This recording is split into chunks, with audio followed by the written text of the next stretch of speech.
Muy buenos días. Lo primero es dar las gracias al licenciado Carlos Aguilar, ministro de Cultura, como también a nuestro diseñador panameño, Jaime Luna, quienes tuvieron la gentileza de invitarme a participar en este foro regional de moda artesanal e inclusión. El tema mío es súper interesante, es con relación a lo que es las artesanías ancestrales. Es muy importante que nosotros estemos totalmente identificados qué es lo que es realmente una pieza artesanal, qué es lo que es una pieza ancestral. Por ende, yo les voy más o menos a explicar la importancia que tiene de no perder nuestra identidad copiando piezas que son lógicamente dignas de nosotros, de nuestra identidad, de nuestra cultura aquí en Panamá. Las artesanías ancestrales comienzan lógicamente con la aparición del hombre en la tierra. Y antes que nada, quiero agregar que también el primer artesano fue Jesús, fue Dios, quien creó al hombre y a la mujer a su semejanza, ¿no?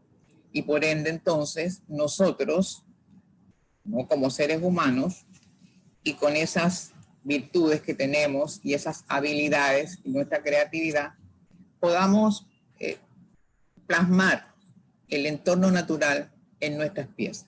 Los primeros pininos que se hicieron, lógicamente, en nuestros antepasados en la prehistoria, dentro del paleolítico, el neolítico, fue la parte del dibujo corporal, o sea, el diseño corporal. Después se transmitió a través de las piezas nuestras de tipo utilitario, convirtiendo las piezas, lógicamente, en un legado histórico. Cada país tiene su artesanía y se identifica justamente por estas piezas artesanales. Por ende, entonces, nosotros tenemos que cuidar y proteger nuestra identidad. Si a diestra y siniestra comienza la artesanía ancestral, que es digna de todos los pueblos a nivel mundial, nosotros aquí en Panamá vamos a perder nuestra identidad. De acuerdo a mi experiencia, ya tantos años en este asunto de lo que es investigar sobre artesanía, sobre las diferentes tipologías artesanales, me he dado cuenta que a veces se cometen muchos errores con relación a copiar diseños que son totalmente autóctonos, ancestrales, a modas totalmente occidentales. Y eso no debe ser. A modas actuales, diseños actuales, yo creo que nosotros debemos, primeramente, tener mucho cuidado en qué vamos nosotros a invertir nuestro tiempo creativo. La naturaleza nos entrega cualquier cantidad de diseños, ¿no?, para que el hombre se deleite con ellos. No solamente es mirar, sino que es observar, es plasmar en nuestras mentes para poder nosotros plasmarlo más adelante en la moda. Actualmente está totalmente, ¿no?, ya de moda y no va a pasar. Que se están recuperando y se está actualizando todo lo que es el diseño de moda justamente en la inspiración de nuestros grupos aborígenes, como también de nuestros grupos artesanos populares, que realmente son los artistas, los creativos, los que le dan vida a nuestras piezas artesanales, sean estas tridimensionales o sean estas bidimensionales. El legado nuestro que tenemos a través de los diferentes materiales, como por ejemplo el barro, la fibra, los tintes naturales, ¿no?, todo lo que son los productos del mar, todo lo que son caracoles, conchitas, todo lo que es nuestro entorno, inclusive nuestras raíces, nuestros árboles, la corteza de ellos mismos, las hojas, las flores, son lógicamente son medios de inspiración, como también lo es todo lo que es la arquitectura urbana. Entonces nosotros tenemos que tener un balance entre lo que es la artesanía ancestral, que es nuestra identidad, a lo que es una artesanía totalmente ahora contemporánea. Las piezas de artesanía, como yo siempre se los he comunicado a mis estudiantes y a las personas que me conocen, la pieza artesanal tiene ciertos requisitos y ciertos protocolos. Si nosotros vamos a reproducir réplicas de piezas artesanales que van a ir a un museo, a una galería, tienen que trabajarse a escala, no se pueden inventar. Las piezas que van, por ejemplo, a otras galerías de arte común y corriente, también tienen que tener un registro. O sea, todo tiene que estar totalmente programado. Si nosotros tenemos una artesanía ancestral, ¿no?, donde podemos nosotros, ¿no?, lograr conocer qué hacían, qué producían nuestros antepasados, evidentemente vamos a tener aquí en Panamá nuestros grupos aborígenes, pero ante relación a ellos, nuestro arte precolombino. El arte precolombino aquí en Panamá es rico en diseños, tanto en la parte bidimensional como son las telas, las fibras pintadas con tintes naturales, producto ya sea de la tierra, que son orgánicas, inorgánicas, de la naturaleza, también de los minerales, ¿no? Y evidentemente, pues, lo que más abundan son en las cerámicas precolombinas, son los tintes a base de el reino mineral, que son las tierras de color. Entonces, nosotros, por ejemplo, para poder reproducir una pieza artesanal, tenemos que tener mucho cuidado, y si nos vamos a ir justamente a obtener diseños de piezas ancestrales, con mayor razón. Yo creo, y en el caso, por ejemplo, de en la responsabilidad, ¿no?, que ahora mismo tiene nuestro ministro Carlos Aguilar, quien está haciendo un gran trabajo, pero espectacular, que yo realmente estoy sorprendida. Además, Jaime, en la Dirección de Artesanía, que también está haciendo un trabajo también muy bueno, con diseños muy exquisitos. Por favor, nosotros tenemos que a nuestros artesanos explicarles qué es lo que es una pieza ancestral, ¿no?, legítima dentro de un museo, a las que son las réplicas, que tienen que tener un registro y un protocolo, porque no todo el mundo puede hacer réplicas. Además, estos mismos diseños se pueden llevar a las telas, a los diseños mismos de la moda, pero nosotros no podemos abusar de ellos. Nosotros tenemos que tener mucho cuidado en lo que vamos a hacer. Por ende, entonces, por ejemplo, si yo tengo esta pieza artesanal, esto es una réplica, ¿no?, yo no puedo, si no tengo el permiso, si yo no, a mí no me han dado la oportunidad de ir a un ministerio, de poder registrarlo, etcétera, etcétera. Bueno, para eso está el Ministerio de Cultura, está la Dirección de Artesanía, la Dirección General de Artesanía, para que a uno nos documenten a nosotros. Ahora bien, los diseños de las piezas tridimensionales que están a base de barro, que tienen cochura de 450 a 850 grados, ¿no?, que no son cerámicas. Las cerámicas están con cochura de 1200 grados.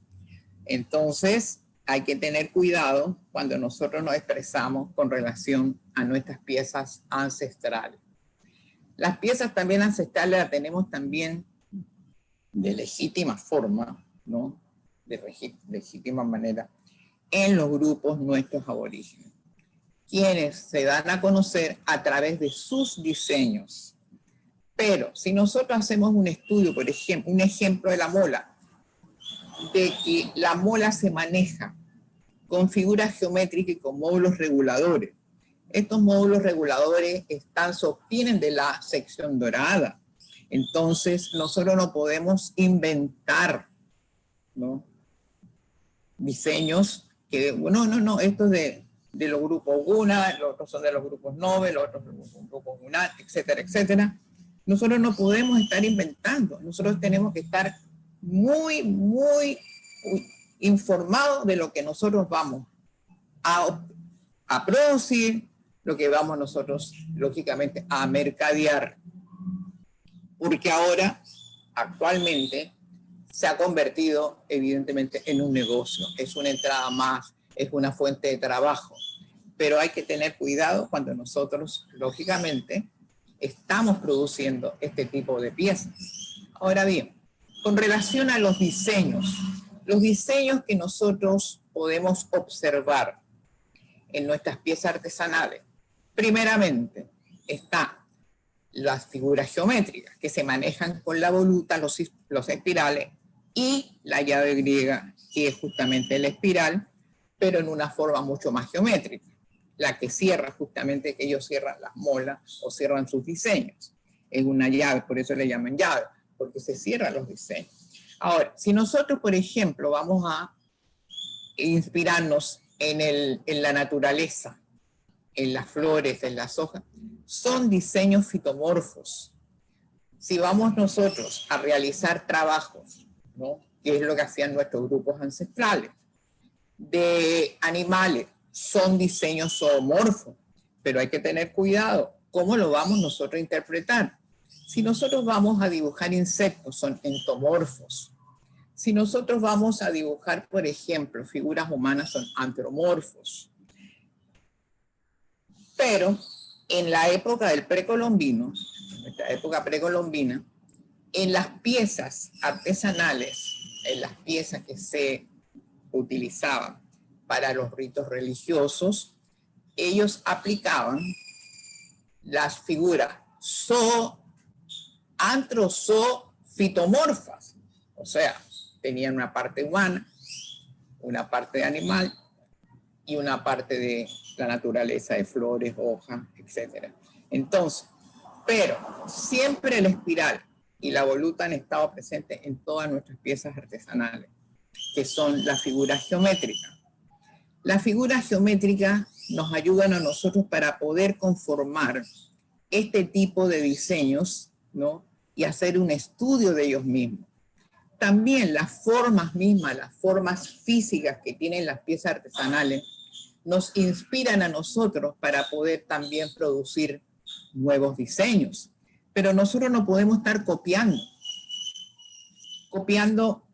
tanto de los grupos aborígenes, de los grupos ancestrales, como de los grupos aborígenes, que también utilizaron, fíjense ustedes, los huesos, los huesitos de los animales, los tintes los sacaban de la sangre, de la bilis, etcétera, etcétera. O sea, eran muy ingeniosos porque tenían esa observación. Mirar no es lo mismo que observar. Observar es retener en la mente para poder ese hombre creativo, ese artesano popular creativo, que aquí en Panamá son divinos, porque son muy, muy, muy creativos, pero al máximo. La naturaleza le está brindando esto de ustedes, produzcan, hagan. Pero la plataforma cultural que nosotros tenemos está dentro de lo que es la artesanía ancestral. No podemos obviarla en ningún sentido. Así que yo lo que recomiendo, por ejemplo, en el caso que me compete a mí, que son las artesanías ancestrales, este tema es muy amplio. Lo que estoy haciendo realmente es como un perfil de lo que se puede hacer, se puede lograr. Recomiendo, ¿no?, que para poder nosotros entender, comprender e intercambiar ideas, dar algunos seminarios relacionados, qué es lo que es la artesanía ancestral, cuáles son sus características, cómo se genera, etcétera, etcétera, en comparación con lo que nosotros ahora tenemos en la actualidad, para poder entonces generar nuevos diseños, pero con una plataforma sólida cultural, porque la artesanía es cultura, es identidad. Yo digo, nosotros no podemos confundir una pieza de un buhonero con una pieza artesanía. La pieza artesanía es única, irrepetible, tiene un mensaje cultural, un mensaje sociológico, es político. O sea que nosotros no podemos estar confundiendo una cosa con la otra, y eso es lo que a veces a mí me da dolor cuando yo veo vender que son artesanías. Y digo, pero ¿qué artesanía es esta? Si esta artesanía la están haciendo en serio, eso no es una pieza artesanal. La pieza artesanal tiene que tener una identidad, por lo menos colocarles, si están haciendo trabajos en semilla, colocarles hoy el nombre del artesano, el tiempo que lo produjo, etc. ¿Por qué? Porque también la artesanía tiene que ver con el medio cultural, no solamente cultural, la parte cultural, política, social, económica, o sea, está ligado. O sea, la evolución que nosotros tenemos es muy importante, sobre todo en este siglo XXI. No podemos nosotros obviar lo que tenemos. Nosotros no podemos falsificar y dejar que cualquier persona de afuera, de adentro, qué sé yo, venga y diga, no, yo voy a hacer tal cosa, pues yo voy a producir esto, voy a producir artesanía, pues ya, cualquier cosa. No, eso no es así. Nosotros tenemos que estar bien, ¿no?, documentados para poder nosotros decir, esta es una pieza ancestral, esta es una pieza actual. Esto lo hice yo, este es mi diseño, pero inspirado en una pieza, ¿no? Entonces, ¿cómo nos vamos a inspirar? ¿Qué es lo que vamos a hacer? Yo puedo traspasar de una pieza tridimensional a un tejido. Lo puedo pasar fácilmente. También, por ejemplo, nosotros vamos a tocar la parte de la pollera. Totalmente de acuerdo, una belleza, ¿no?, inspirado en diseños fitomorfos, porque son flores, pero tienen una particularidad, que ellas están distorsionadas. Nosotros hay un complemento entre lo que es la estilización y la distorsión. Pero para poder llegar a concebir y no copiar la pollera que nosotros tenemos, una pollera que tiene 100 años, por ejemplo, no la podemos copiar igual, ni llevar ese diseño a una pieza actual, la misma cosa, copiándola. No se debe hacer, pero se hace. ¿Por qué no crear nosotros, en base a principios, a la parte científica, técnica, académica, nuestros propios diseños? Y entonces nos sentiremos orgullosos de que esa pieza es justamente inspirada en una base cultural, en una plataforma cultural sólida, pero no inventar cosas a lo loco. No se puede. Yo sí que estoy de acuerdo, uno tiene que vender, pero venda la verdad, no venda la identidad, ¿no? Eso no se venda. Eso tiene un valor incalculable. Entonces, yo sugiero en este foro, que me siento muy honrada de participar, que se pudiese mucho más extenso, ¿no? Y poder con los colegas, que les agradezco mucho, que le haber invitado a mí y participar con tan dignas personas, tan capacitadas, y poder intercambiar nosotros ideas, cómo poder nosotros mejorar de lo que estamos haciendo ahora, mejorar mucho más y producir a otros niveles, ¿no?, nuestra artesanía ancestral para una artesanía más bien de tipo comercial. Que ya ahí yo digo artesanía de tipo comercial, pero realmente la artesanía es arte. Evidentemente, de allí es que muchas personas, pensando que es arte, hacen todo lo que les viene en gana, ¿no? Y eso no debe ser. Nosotros tenemos que tener mucho cuidado en cómo nosotros vamos, que nos han heredado, es una herencia. Todos los países tienen nuestras herencias, nuestros grupos paleolíticos, neolíticos, los grupos prehistóricos nos han legado muchas cosas, nos han legado todo lo que nosotros, que ha evolucionado el mundo. Miren, todo está hecho, es simplemente ha ido evolucionando y se han ido evidentemente haciendo unos ajustes de acuerdo a una tecnología. Ahora estamos en un siglo XXI de mucha tecnología y con mayor razón nosotros podemos llegar a mucha gente, ¿no?, a través de la tecnología. Pero yo me siento orgullosa, me siento, mire, realizada de que al fin un foro regional de moda, una moda artesanal e inclusión, que es muy importante. Eso es muy importante, porque nosotros no podemos, ¿no?, hacer un alto o decir hasta aquí porque nosotros creamos. No, todo el ser humano es creativo. nosotros los seres humanos producimos cuando, como decía Robert Gillian Scott en su libro Fundamento del Diseño, nosotros creamos cuando hay una necesidad. La necesidad evidentemente nos hace ser creativos. Por ende, entonces, yo quisiera ya terminar de que nosotros, ¿no?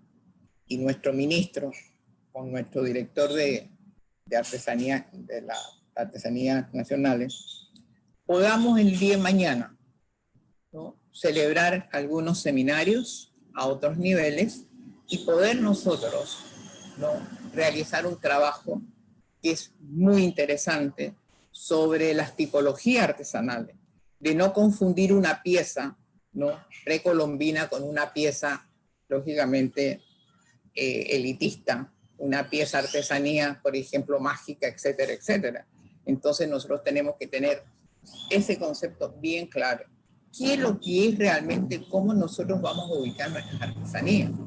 Las artesanías se clasifican por roles, se clasifican por materiales, por peso, por diseño. En lo que es, para terminar, la artesanía, por ejemplo, todo lo que producen nuestros artesanos populares, por ejemplo, en la pollera, que son exquisitas los diseños. No llegar y copiar lo mismo en la pollera en una bata, por ejemplo, levantarse, o colocar, por ejemplo, un parche realizado por los grupos aborígenes, Guna, y lo colocan en un jean, por ejemplo, nada que ver. No, señor. Se tiene que respetar nuestra artesanía, es el respeto, y el respeto que se merecen todos los artesanos del mundo, como todos los artesanos aquí en Panamá.